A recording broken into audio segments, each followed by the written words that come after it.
Wait a minute. Have you heard the strange tales of the Whistler?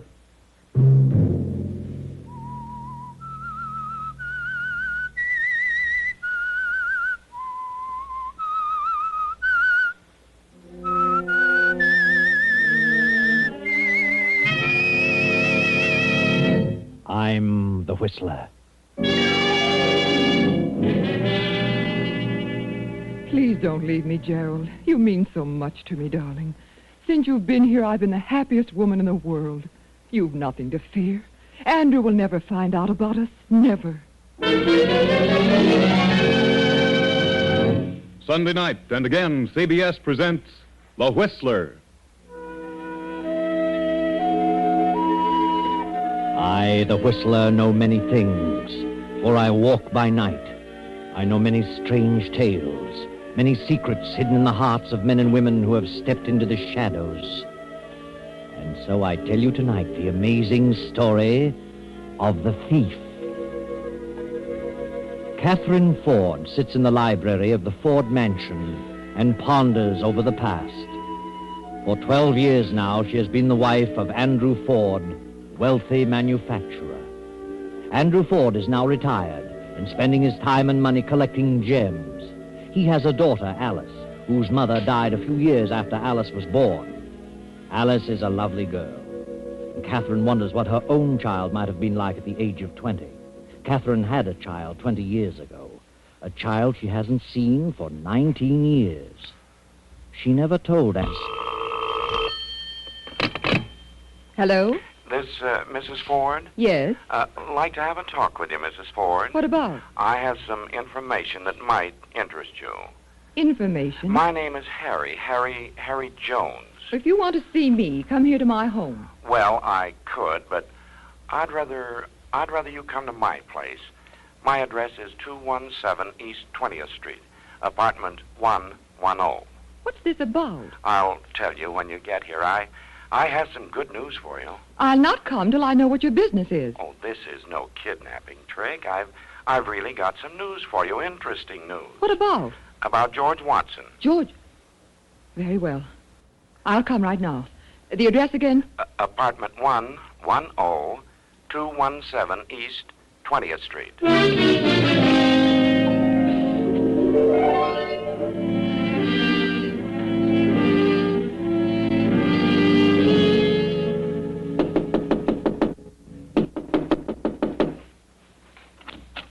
Oh, hello, Mrs. Ford. Come in. Well, what do you want, Mr. Jones? Recognize me, Mrs. Ford? Well, your face is certainly familiar, but Well, don't I look a little like George Watson? Yes, you do. You do resemble George Watson. Well, I ought to. I'm his brother. His brother Harry. What? His brother? Yes. Don't you believe me? Where is George? Don't you know where he is, Mrs. Ford? Well, I imagined he was dead. Dead? Of course, after 7 years, You imagined it, but you weren't sure. No. Do you know where he is? I've got a pretty good idea, but he isn't dead. I was only 17 when I married George. I didn't know he was a safecracker till after the baby was born, and he took the baby and disappeared. Then I learned he'd killed an officer in a robbery in Kansas City. I tried to locate him, but he'd gotten away. Yes, well, Mrs. Ford, this doesn't really concern George. What about the baby? What do you know of him? You're married again, aren't you? To a millionaire? Yes, I've been married 12 years. Oh, by the way, did you ever get a divorce from George? No, I hadn't heard of him, and after 7 years, a man is supposed to be dead. Did you get a court decision on that? No. I didn't know it was necessary. Oh, I'm sure it is necessary. Unless you got a court decision, you're still married to George. You'd better look into the matter. How long since you've seen George? Well, it's been a long time. But I'm sure he's alive.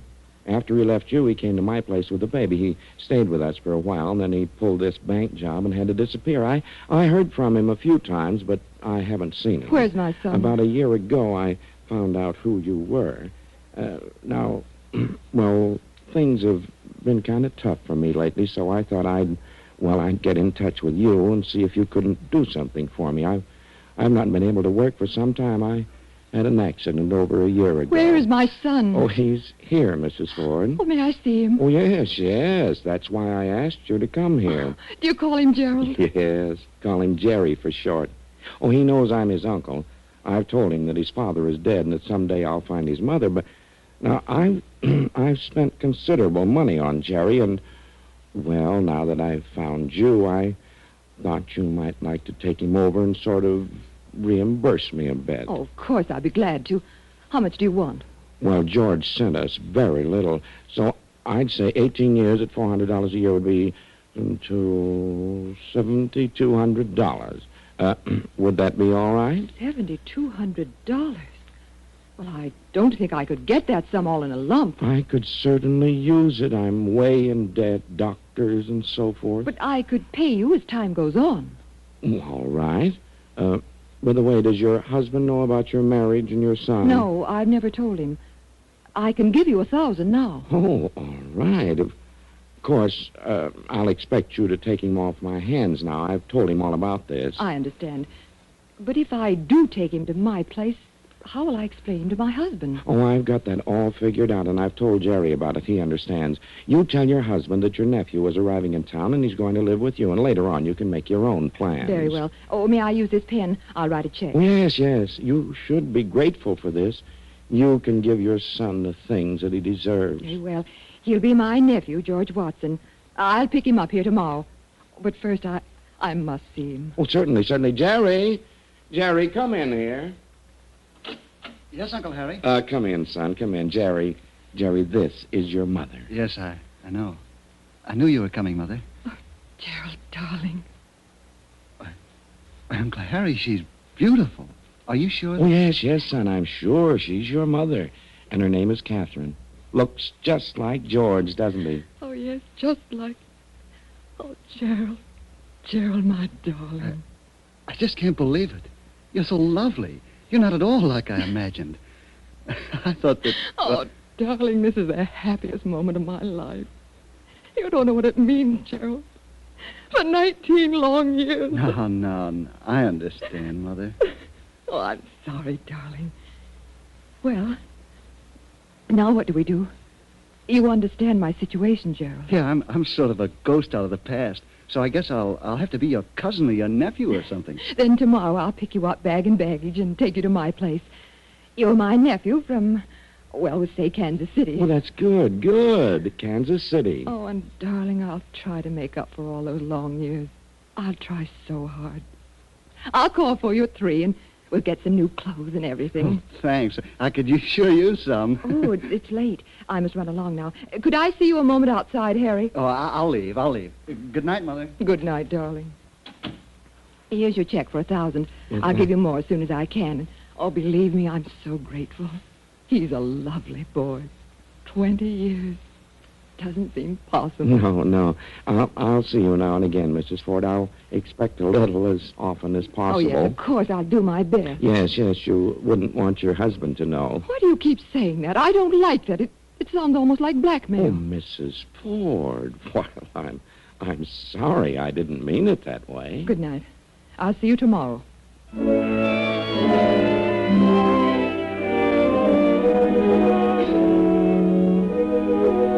Andrew Ford, Catherine's husband, sits in his library with his secretary, Paul Blake, discussing the recent purchase of a gem collection. Paul, a young man of 25, is in love with Andrew Ford's daughter, Alice.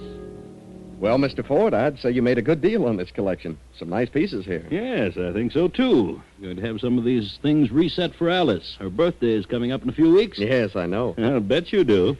I'd like to give this bracelet to Catherine, but she won't wear a speck of jewelry. It's strange, isn't it? Most women can't have enough, and they're always wanting more. Catherine is certainly different in that respect. Well, maybe someday I'll come across something she'll like. Well, better put these in the safe, Paul. Yes, sir. Oh, by the way, this is the first of the month. Did you have the combination of the safe changed? No, they phoned that they'd have to postpone it for a few days, and maybe wouldn't get around till next month. Oh, what's the reason for that? Short of help, they said. Well, I suppose it'll have to be all right. It was changed just 30 days ago, and you and I are the only ones who have it. Yes, and I'd suggest, if I may, that you keep your copy of the numbers on your person. Oh, what do you mean? Well, do you know where your copy is? Why, yes, of course. Now, what did I do with that? Here it is. I found it in the corner of the desk blotter. It's obviously a combination. Anyone would know that. Well, that is stupid of me. Why don't you memorize it and destroy it? Oh, I've tried, but we change them so often I get all mixed up. I'll try to hang on to it. There are too many servants about. and too many new ones coming and going. That's true. Well, I'll just be more careful in the future. I don't suppose anyone saw this car. I hope not. I wish we could get it changed at once. Well, I've done my best, but I'll keep after them. Yes, do that, Paul. I'd feel better about it. Hello, am I intruding? Yes, you are, Alice. But I suppose there's nothing to be done about it. Oh, that's a fine thing to say. Put them away, Paul. What have you got there? None of your Oh, business. something new? Something you picked up at an auction? Never mind. Oh, let me see. Put them away, Paul. Should have them all on in 5 minutes and try to talk me out of them. Yes, sir. Sorry, Alice. Well, all locked up. Well, I'll run along. Soon be time for dinner. Oh, by the way, we having any guests this evening? Just one. Really? Who is it? Oh, I don't know. Catherine says it's a surprise. Well, I wonder who it is. I can't imagine. Well, I'll see you both later. Yes, sir. What has Father bought now? Some more trinkets? Yes, a nice collection. You're very lovely tonight, Alice. Am I? Thank you.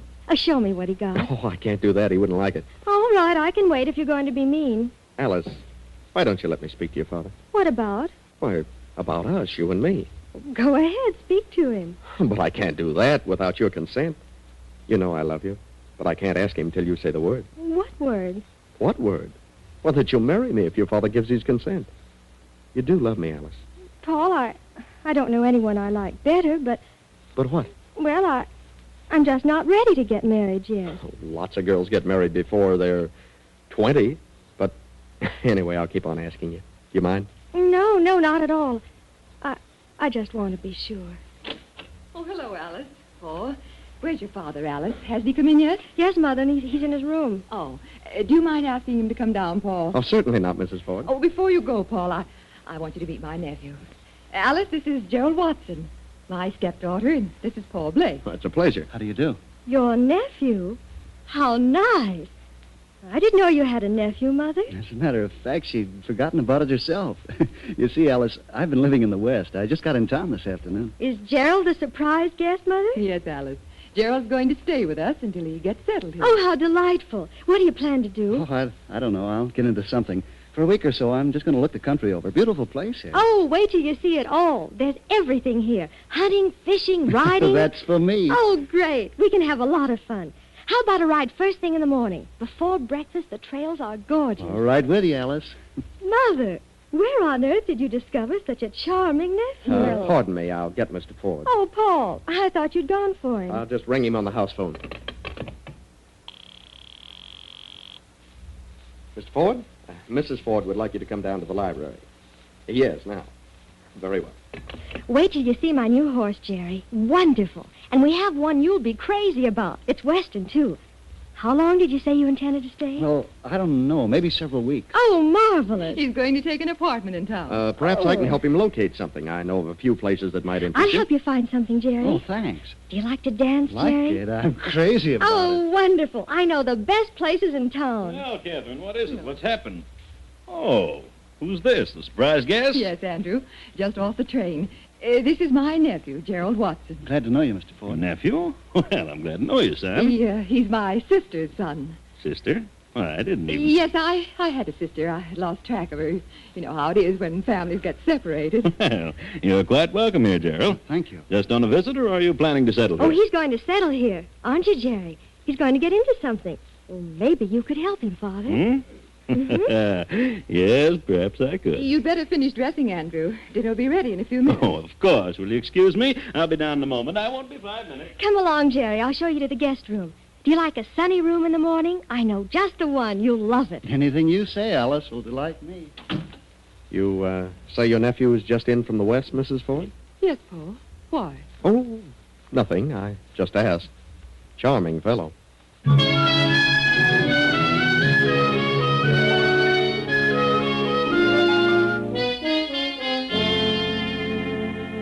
2 days pass, 3, 4, then 2 weeks go by. Alice has helped Jerry find an apartment, but he still continues to spend most of his time at the Ford estate. Now, toward the end of the 3rd week. He's been here almost 3 weeks, Alice. You've helped him find an apartment. You've gone riding, fishing, and swimming. I know that, Paul. You're gone early in the morning, and you're out with him every evening. Jerry is a lot of fun. He's great company. Yes, undoubtedly. But I don't have a chance. He has no work to do, no responsibilities, and I have to attend to a number of things during the day. I understand, Paul. You're quite busy. It's all right. I don't mind. I do. Do you have to spend every evening out with him? Why, Paul, are you jealous? No. That is, well, you could give me a little time. What about this evening? We could go Oh, to sorry, Paul. Jerry and I are going to the 17 Club. the 17 Club? Yes, there's quite an affair there tonight, a charity to do. I know. I bought tickets. I was sure you'd go with me. Oh, I'm terribly sorry, Paul. I'd love to, but I've already promised Jerry. Alice. Hmm? Just what is it about Jerry that's so attractive? Well, I don't know. I like you very much, too, Paul.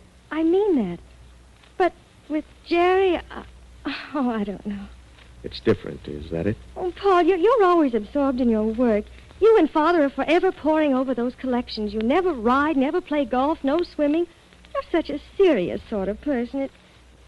It makes me sad. Well, I have certain responsibilities. What can I do? Run out on your father? Well, that's up to you, Paul. Oh, is it? I can take my choice, huh? Yes, Paul. You know, you're an awful stick in the mud. Very well, Alice. I'll take my choice. But I thought I meant more to you than this. You understand my position. There's nothing I can do about it. I'm sorry I brought the matter up. Good night. Good night, Paul. I hope you have a pleasant evening.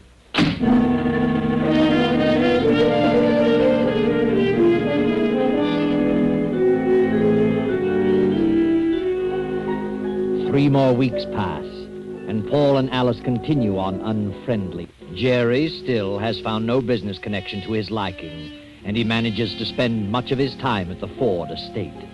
The richness of his environment seems to have gone to his head. He's been spending money as though it were water.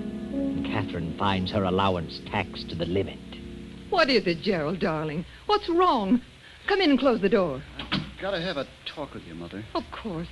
Are you ill? No, not exactly. Oh, Gerald, what is it? Tell me. I've got to have some money, right away. Money? But, darling, I've given you every cent I can for the present, and I've had to give your Uncle Harry quite a sum. I've got to have some money. But please be reasonable, Gerald. I'll let you have some as soon as I get it. When? Oh, in a week or so. The 15th. I've overdrawn my account now. You've just got to cut down, Gerald. I know, and that's the trouble. I tried to make things easier for you. I tried to make some quick money. What? You've been gambling, is that it? Yes, I was sure I could make enough to meet my own expenses, but, well, the breaks were all against me. Jerry, why did you do it? Why? I told you why. It's a place Uncle Harry knew about. When was this? Over a week ago. It's a tough outfit, and now they're making it hot for me, threatening me if I don't pay by tomorrow noon. Threatening you? Did you write a check? No, I'm not that crazy. Well, then how can they threaten you? Jerry, you mean they threatened your life? Yes, this gambler that I owe it to knows who I am. What? You mean he knows you're my son? No, I mean he thinks I'm your nephew. Oh. So he figures I can get the money if I really have to. Oh, he's bluffing you. Tell him you'll have the money in 2 weeks. How much is it? $4,000. $4,000? Are you out of your mind? Oh, I know it sounds crazy, Mother, but, well, I just got in deeper and deeper. $4,000? Oh, good heavens, I couldn't give you that much in less than 2 months. You've got to. He'll have me taken for a ride. I know him. $4,000. Well, how could I explain it to Andrew? Do you want me to be killed? How much time have you? He said tomorrow noon. But I can't possibly do that. Maybe he'll take some jewels as security. I have no jewels. I never wear jewels. The safe is filled with jewels. Filled with them. Doing nobody any good. That's ridiculous. Besides, I don't know the combination. Oh, Gerald, I don't know what to do. Well, I guess I'll just have to take the consequences. I'm stuck. Well, try to stall him. At least you can try. If he doesn't accept that, then I'll have to go to Andrew. Yeah, Andrew. He couldn't spend all his money if he tried. Okay. I'll see what I can do, but I don't think it'll work. Good night, Mother.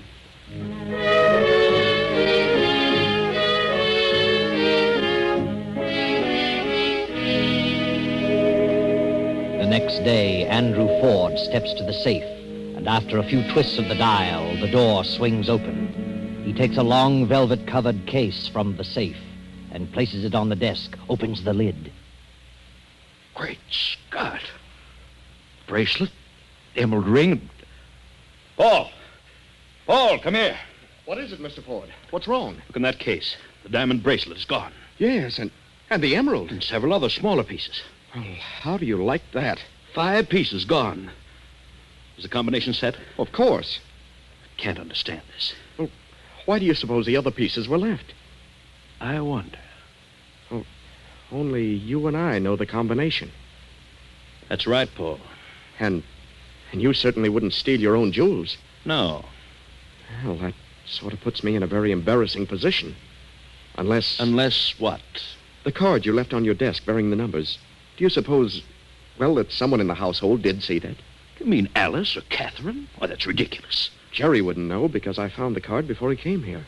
Of course, one of the servants might have recognized the numbers as being a combination. Perhaps that's it. Well, it certainly wasn't forced. There's not a scratch on the door. Then someone knew the combination or was experienced in juggling tumblers by sound. I'd better call the police. No, not just yet. But I want this cleared up. I didn't take them, and since I'm the only other person who was supposed to have the combination, I'm in a tough spot. Yes, you are indeed, Paul. But whoever took these things must be planning to dispose of them. Why? They've taken only the pieces that would be the easiest to dispose of. Not one stone would have to be cut. Well, then, why not have the police keep a watch on the pawn shops and the fences? Oh, all right. You attend to it. I don't suspect you, Paul, but the police will. And for the sake of your future, this will have to be cleared up. I understand that. I'll give a description to the robbery detail at once. In the meantime, I'll check all doors and windows to see if there's any evidence of the thief having forced an entrance. No. Don't phone, Paul. There are too many extensions on this line. Oh, very well. I'll be back as soon as possible.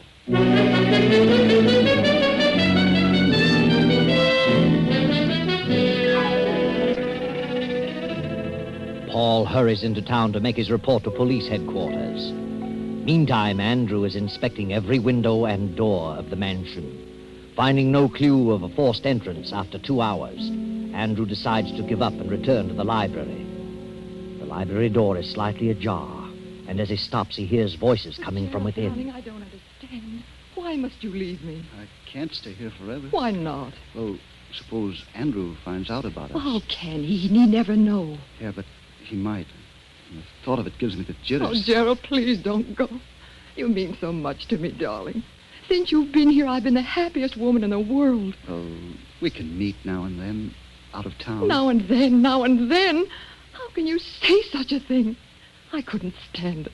Oh, darling, don't go. I love you so much. If I stayed here and Andrew did find out, no telling what he might do. Why take a chance on losing all this wealth? I don't care about it. All I want is to have you near me always. I'd better go. I've got to. I'll come back in a month or so. Goodbye. Goodbye, darling. Aren't you even going to kiss me? Of course. Well, what's the meaning of all this? Andrew! So, this is an example of the embrace of a nephew and aunt. Heard every word you've said in the past minute or so. Nephew. Do you expect me to believe that now? But, Andrew, he's You're not... lying. I know what he means to you. I know what he is. I never mentioned a sister or a brother until he popped up. You're wrong, Andrew. You don't understand. In my own house under my very nose. I ought to kill the both of you. Get out. Get out, both of you. Andrew! Get out before I do something I'll be sorry for. Now, wait a minute. Get out, you sneaking little rat. Mr. Ford, we got them. This is Captain Ellison. They caught this man here trying to sell the bracelet. Who is this man, Captain? Name is Harry Watson. Where did you get this bracelet? Why, a fella gave it to me for a gambling debt. Gave it to you? I don't believe that. You were in with one of the servants here. Someone let you in and gave you the combination of that safe. That's crazy. Oh? Then you must have juggled the tumblers. There wasn't a mark on the door, not a I scratch. tell you, a fella gave me this bracelet. If you want to save your neck, you better start talking. Who was this fella? That bracelet is stolen property. That means 10 years unless you talk. I didn't know it was stolen. Where's the rest of it? Ask him. He gave it to me. Gerald, oh, good heavens. He's lying. Where would I get it? He gave it to me to pay off a debt. I don't know where he got it from. Maybe somebody gave it to him. So you're a thief as well, Gerald. Where did you get that combination? Now, wait. Gerald didn't have the combination. He didn't have the jewels. I took them. What? Why? This man, Watson, is lying. I gave the jewels to Watson myself For what reason? to keep his mouth shut. That's a lie. He was blackmailing me. He knew something about me that I didn't care to have known. He called me to his home. I've been paying him ever since. I ran out of money, so when I learned the combination, I gave him some of the smaller jewels. That's where he got him. Gerald had nothing to do with it. I didn't blackmail it. I can prove it by a canceled check. What did he know about you, Catherine? Well, Did he really know something? Or are you just trying to protect this man, Gerald? I took them. I tell you, what else matters?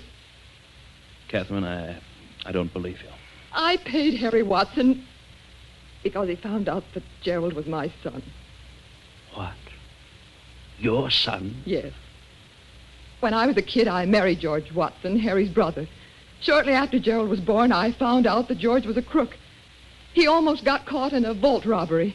He ran out of town and took the baby with him, left Gerald with his brother Harry, and I never heard about either of them again.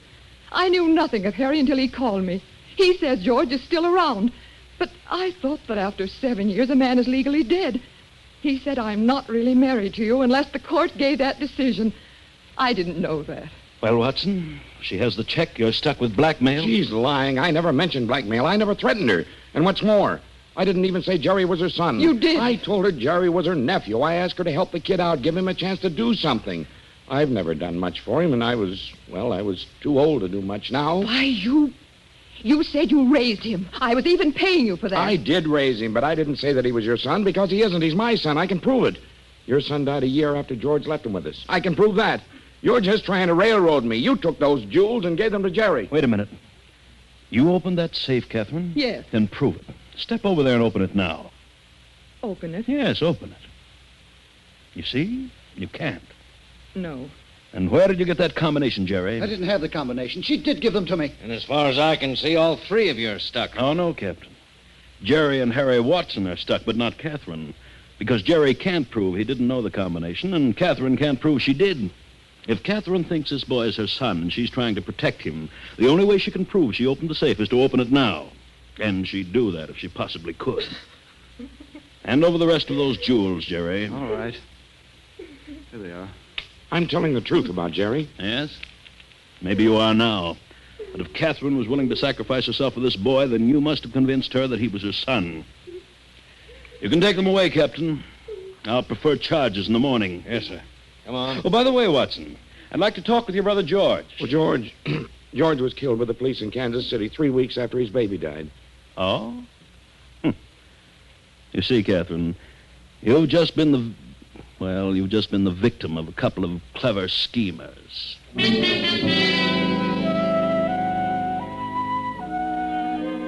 Yes, but you're still wondering, aren't you, Catherine? You're wondering if Gerald really is your son. Wondering if Harry wasn't lying just now to save himself from charges of blackmail. But don't worry anymore. Harry is telling the truth. Jerry isn't your son. Your son and his father were both dead many long years ago. But there's one thing you'd all like to know. How did Jerry get that combination? Well, Jerry had an eye on that safe, and he worked with it several times. Now, Paul knew this and deliberately left it unlocked one night, knowing that Jerry would keep trying to open it. And he did. Then Paul put the police on Jerry's trail, and they followed through till Harry Watson tried to peddle the bracelet. Paul didn't do a thing, just forgot to lock the safe. Very simple.